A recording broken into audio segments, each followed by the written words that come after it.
All right, boys. Chest day today with, triceps and a little bit of shoulders too.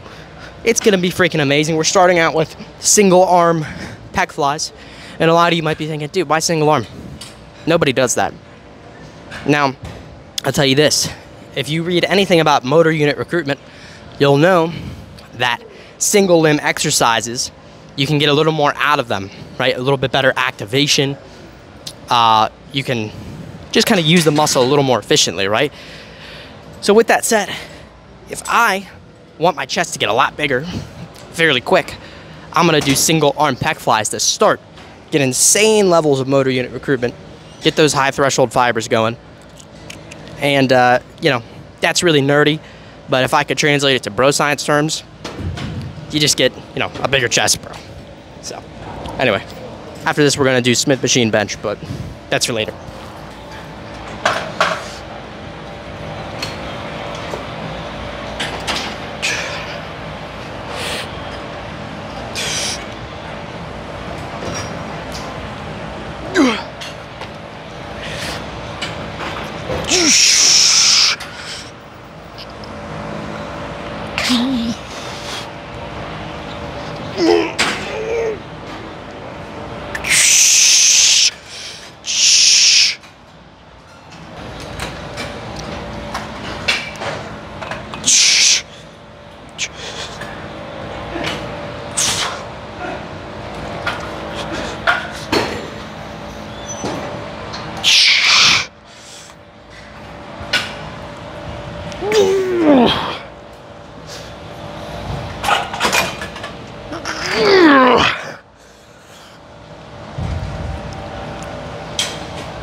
Reminds me of Family Guy.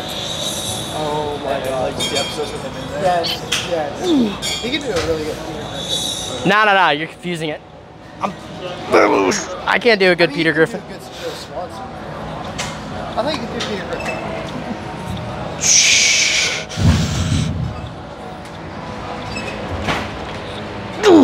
Bicep weight on this right now. Or you can do bicep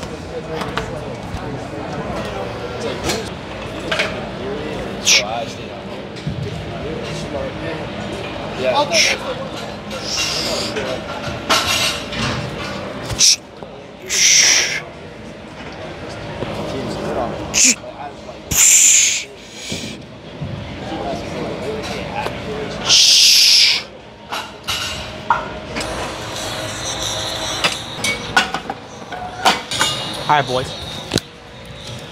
Smith machine bench is the ultimate way to grow your freaking chest, okay? If you want to get the most chest growth, okay, I'm going to say something controversial. Incline press sucks.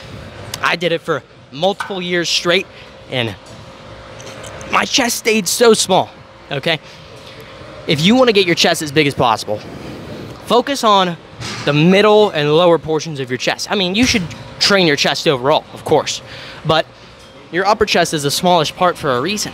So if all you do is incline presses, sure, the rest of your chest is going to grow, but not nearly as much as if you did mainly flat and mixed incline in there, right? Most people don't just have a weak upper chest, they have a weak chest in general. And why focus on growing only the smallest part when you could focus on growing the biggest part, right?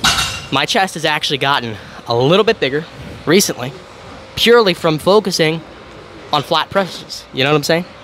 You just did something, didn't you? No.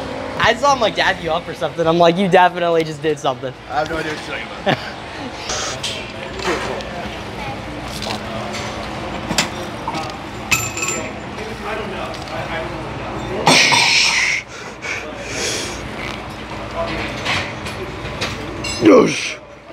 I just spit everywhere.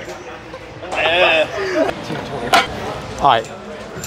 Even though they added 5 pounds to my max, I still did pretty decent. I got 4 reps.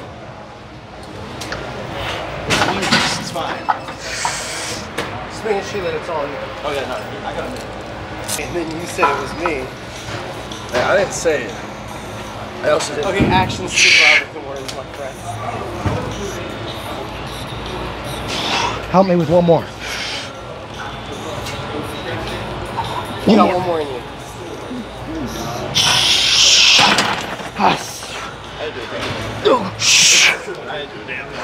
Okay. Maxwell. Huh? I may have said something gay. Bruh.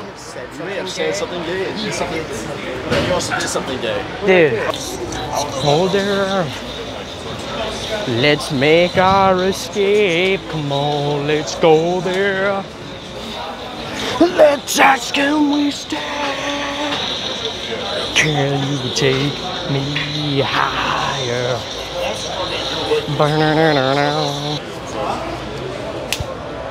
That's like after this stretch. Oh, I got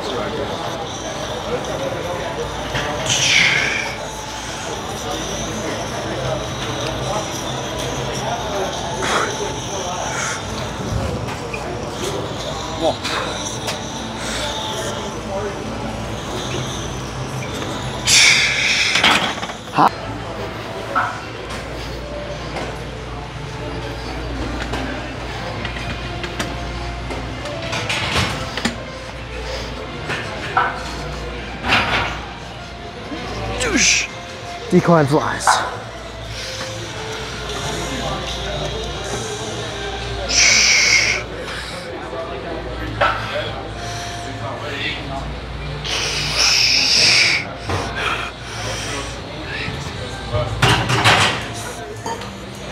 Tush.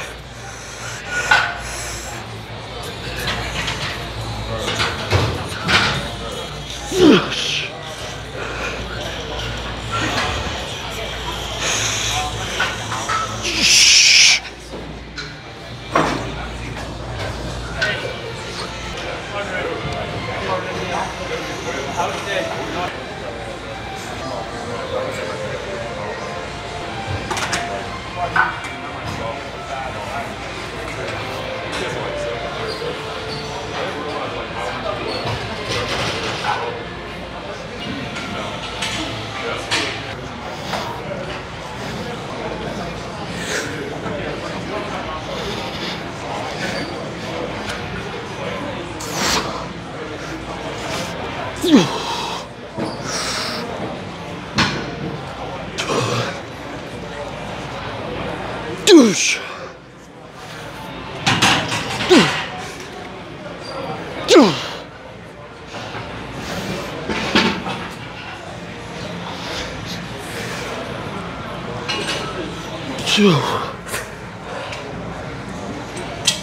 Low key forgot to talk. Sometimes I forget I make videos, but anyway, side raises are pretty cool. I've never been able to do the 40s that strict, so that was cool to see. One tip that'll make your lateral raises feel a lot more controlled and a little bit lighter too, honestly, is bending your wrist down. When you do that, it shortens the lever arm and it makes it a little easier, right? Because imagine if you had super long arms all the way out to here, right? And you're grabbing the dumbbell, putting it super far away from your body. That's gonna feel a lot heavier than this, for example. And this is kind of an extreme end. This is also another extreme end of how you can shorten or lengthen a lever arm. But basically all I'm trying to say is you could get a lot higher too if you bend your wrist down. But the only way you can really get away with that, in my opinion, while still having a strong grip, is to use straps. That's why I like to use straps, because, I mean, on lateral raises in particular, because not only can you feel your delts more, but you can get a more complete range of motion. Like this is the end range, and I can actually get here with a very challenging weight. Whereas normally, strapless, hold it out here like this, I can kind of cheat up to that end range, but I definitely can't pause it or come even remotely close to controlling it up top. So, anyway, let's get to another set. Oh, dude, the delts look crazy right now. Golly.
All right, tricep push downs. We're just gonna go super light compared to normal, because usually I do the full stack plus a 45.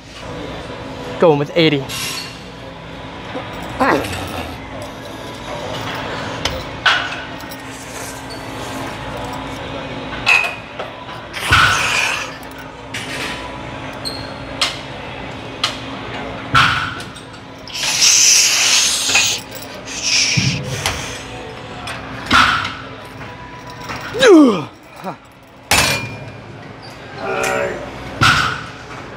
All right, I'm not gonna push it. And there's like a ton of form breakdown for tricep push downs in particular. Don't push too much into that, right? Because you'll just be like this. Like, what's that really doing at the end of the day? You're just getting a joint workout at that point, which is pointless. Why put that strain on your joints? You know, I'm not against partials, but I'm against like just trying to move the weight any way possible.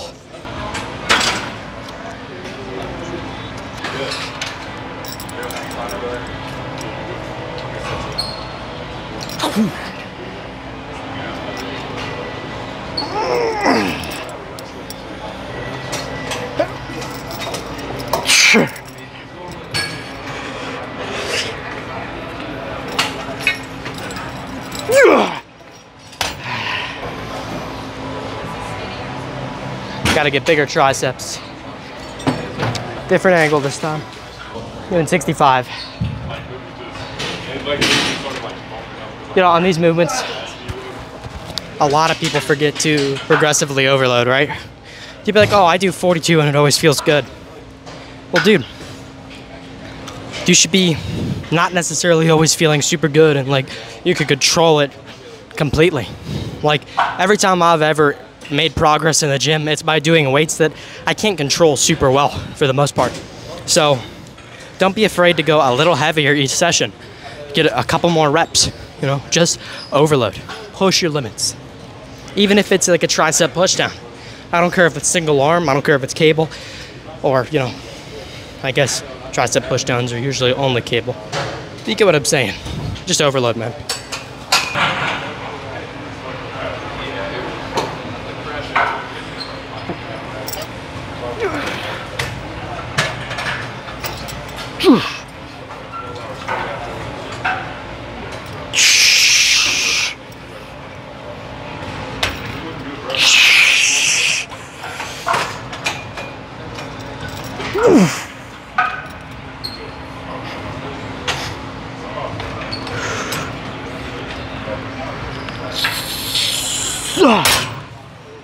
All right, I don't know how well you guys can hear me because my mic is on my shoulder.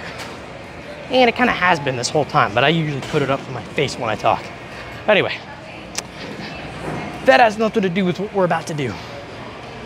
I'm gonna freaking pose. Hopefully look better than last time. Although I will say, guys, the weekend was a little bit sus for the cut. But because I track, I can see what my weekly average is for being in a deficit. And guess what? I'm still in a huge deficit, even with messing up a little on the weekend. So should look a little better than last chest day. If it doesn't, not a big deal. There's always water retention. There's, you know, other random factors. You know, one thing I'll say is a lot of people have big chests, and that's cool. But my chest kind of has always looked very like fibery in the middle here, even when I'm peak bulk. I don't know if that's for everybody. If like everybody has that, but I don't know, it's pretty cool. But hopefully these decline flies that I've been doing will fill out my chest, right? If you think an overdeveloped lower chest is bad, talk to Arnold, okay?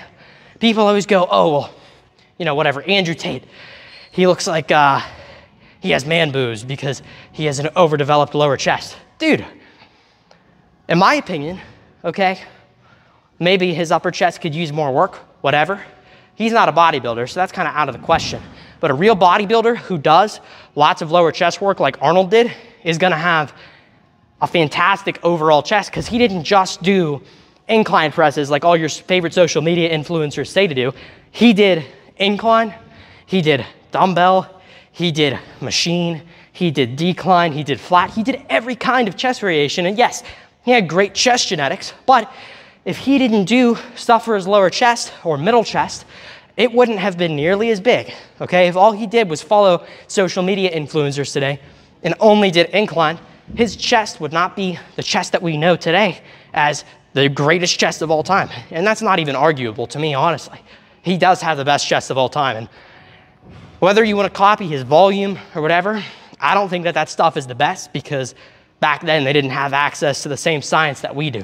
But if you want to copy some of the workouts he did, like wide grip bench, dumbbell flies, incline flies, decline flies, whatever else he did, your chest will probably be big if you progressively overload those movements, take adequate rests between sets, focus on, you know, around the 4 to 8 rep range, okay? If you keep doing that, okay, and you're not overtraining, you're not getting boatloads of fatigue that seep into your next workout, kind of like how he did, your chest is gonna be huge. And that's kind of the same approach I'm taking. I'm like, okay, let's get high motor unit recruitment to start. Let's focus on really getting the best stimulus possible. Let's try to minimize the fatigue throughout the workout, focus on lower rep ranges. Okay, sometimes I go a little bit too low, but my chest is growing still, okay? But anyway, I got a little off track there. The pump is still pretty decent, so I wanna pose while this thing's in full effect. Keep in mind, boys, if you guys are watching this on YouTube, a lot of you don't know, I'm only freaking 19 years old. So I got a lot of potential. I got a lot to go still. So without further ado, let's see the potential in full effect. A little zoom. Got to clean off the lens. It always gets messed up. I get carried away with these pump checks sometimes, boys. Sometimes I want to talk and then the pump fades away. But we're not letting that happen today, or at least to a large extent. And the test of a real good bodybuilder is if he still looks good without a pump. So that's the goal.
All right, boys.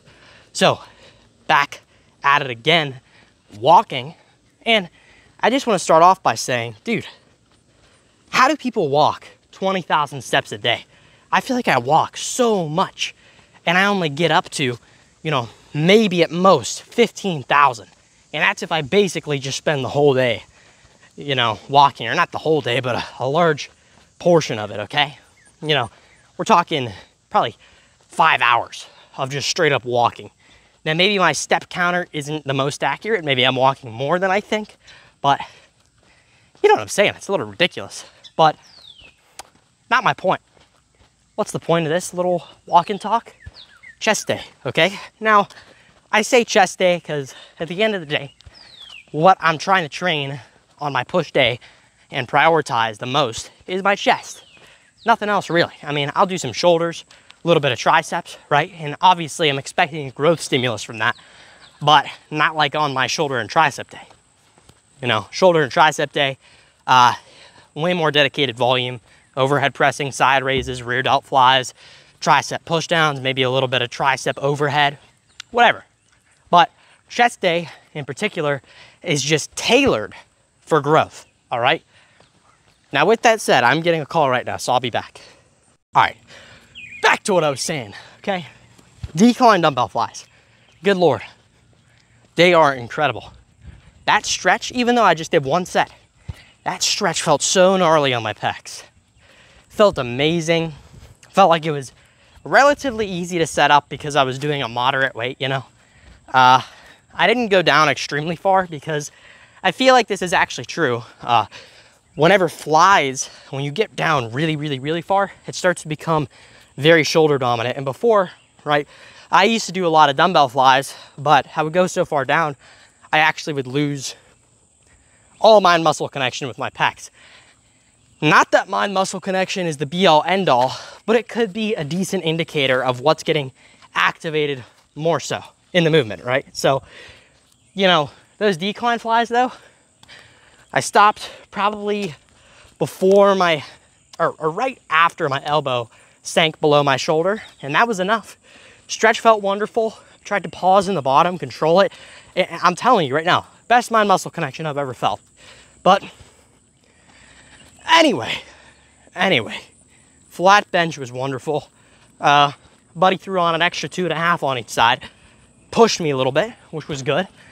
And you know, considering we're on the cut and we keep gradually climbing down the scale, it was pretty cool to hit the same, or sorry, more weight than last week for the same amount of reps. You know what I'm saying? And a lot of people go, oh bro, you're getting stronger on the cut? That's sus, man. You must have hopped on. Dude, if you're an intermediate, okay? Or if you've never really had high levels of motor unit recruitment for the muscle, then chances are you have a lot of progress to be made, right? And when it comes to chest, I mentioned earlier how all I would do before is mainly just incline presses. And so you're not really targeting the biggest part of your chest, so there's a lot of room for development, okay? And even though I have been training my chest longer than any other body part, because, you know, push-ups when I was 12 and stuff up until now probably, on and off, but still, never got to experience super intense high levels of motor unit recruitment for the middle and lower chest, which is the biggest portion. So anyway, I'm freaking excited to see what happens with my chest. I definitely notice a bit of a size increase, and I don't just think that that's from me looking leaner. I think that's genuinely just from added size in the lower chest, because there probably is so much untapped potential that it can grow during the cut.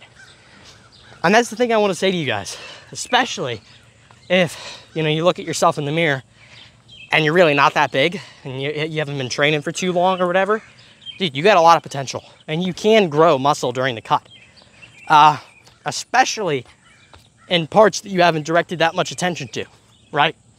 So like my legs, for example, and my back, I could not train them efficiently at all because I had pretty major low back issues, right?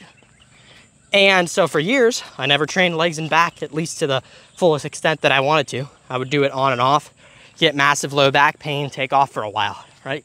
So I would always lose all my progress if I did make any. Now, I figured out what to do that doesn't mess with my low back at all. And guess what? Even on my last cut, my lat pull down went up by, 5-10 pounds each week. My legs grew during the cut. So don't be afraid to figure out stuff that's pain-free, that you can progressively overload, even while you're cutting. If you have a lagging muscle group, figure it out. It's imperative, because you're going to thank yourself later if you figure it out now, instead of just going, well, my left shoulder hurts, so I don't train my chest. Say, okay, my left shoulder hurts. Let me figure out a pain-free alternative for bench of any kind. Oh man, dumbbell press feels good. Let me do more dumbbell press. Oh wow, chest machines feel really good. Whatever it is. So anyway, I hope you guys enjoy this video. I'm gonna keep walking for a long time, and I will see you guys tomorrow for pull day, probably with a lat bias.